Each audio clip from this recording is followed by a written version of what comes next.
Good evening and welcome back to Sports Talk ATL. I am Chase Earl, joined by Alex. With the Atlanta Braves finally get off this night, I guess if you can call it that, they did win. They broke a 3-game losing streak. The first time they've lost 3 games in a row in a long time.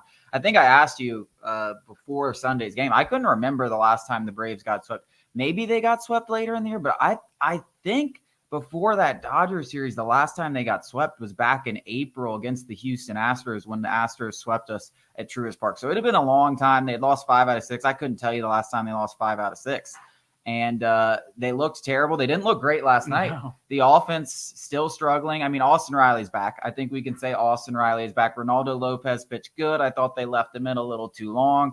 He even said after the game he was kind of trying to gas it up in the 6th inning. He really wanted to get through 6 innings, made some mistakes. But listen, I mean, Lopez is not an ace, but he gave you another really high-quality start. And if he keeps doing that, you're going to be just fine. Aaron Bummer, fantastic. Really shouldn't even have given up a run. If that ball doesn't get hit off of his back, it's good to see him because I think everyone thought coming into the season he was going to be a big part of this bullpen. Kind of struggled there at the beginning, but I do think he's got the stuff to be a big piece of this pen. No doubt. Another quality outing for Reynaldo Lopez, even though the stat sheet may not really indicate that because, I do agree he was left in too long, but Bummer came in and limited damage, like you said, probably should have gotten out of there unscathed. Yeah, I mean, it was a double play. Yeah. That doesn't help. And once again, I do, the offense was pedestrian. It still's not all the way where most people expect it to be. A lot, granted where they were last season.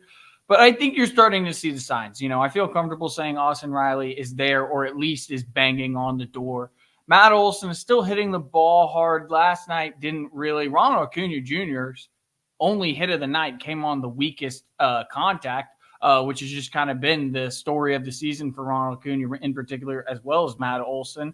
Marcell Ozuna continues to come through in the clutch. This season just might be one of those special ones for him when we all had questions about him. Jared Kelenic, amid a mini slump, you could say, gets his first home run as an Atlanta Brave. So that was good to see. I'm sure it was a weight off his shoulders because he's never been a contact guy. He's always had the power in his back pocket. He's a 30 home run guy. He has that power. Obviously, the adjustments at the plate have kind of taken over, especially in his mind, I assume. So that's got to be a weight off his shoulder. He got another hit as well.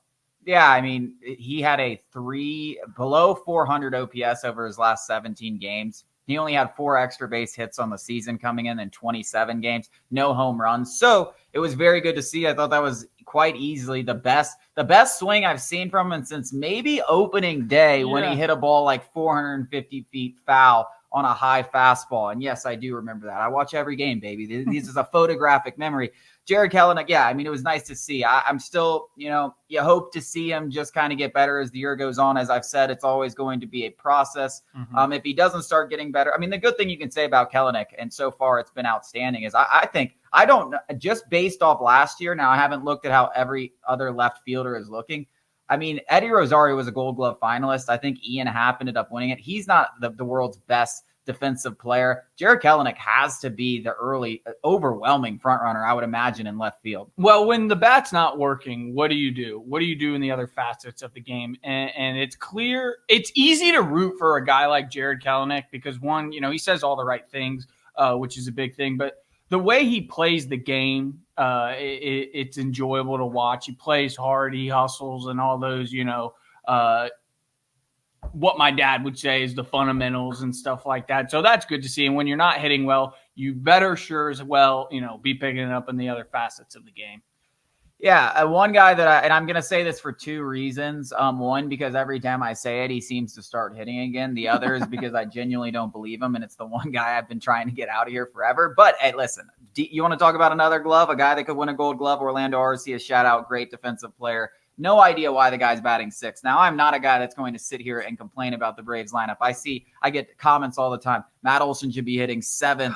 Marcell Ozuna. And listen, if you wanted to switch Matt Olson and Marcell Ozuna just to mix things up, go for it. I don't think it's going to make a difference in Olson slumping or not. I don't think it's going to make a difference in the result on the field. But if it's something Brian Snitker wanted to do on some random Wednesday night, I would not give two craps. You're not going to move him back to seventh because, frankly, look who's batting sixth. Orlando Arcia, I don't think he's gotten a hit in like 6 weeks. Michael Harris is got an RBI last night. Michael Harris is struggling. I mean, the guy. It's just like there's one guy I have no idea why he's hitting sixth. That's Orlando Arcia. It makes absolutely no sense. Like, put Travis Darno there, put Michael Harris there, have him hitting 8 or 9. If he gives you some offense, great. He's a defensive first player. He's a below average offensive player. It's the one spot in the lineup where I'm like, why is it, especially against a right-handed pitcher? Like, why the hell is this guy batting sixth? I have no idea. That's what's especially puzzling is when it is against a right-handed pitcher. Now, if the splits matched up, I wouldn't necessarily be banging the drum, but it is against a righty, so it is a little puzzling. And he did get an RBI last night, and he hit the piss out of that ball,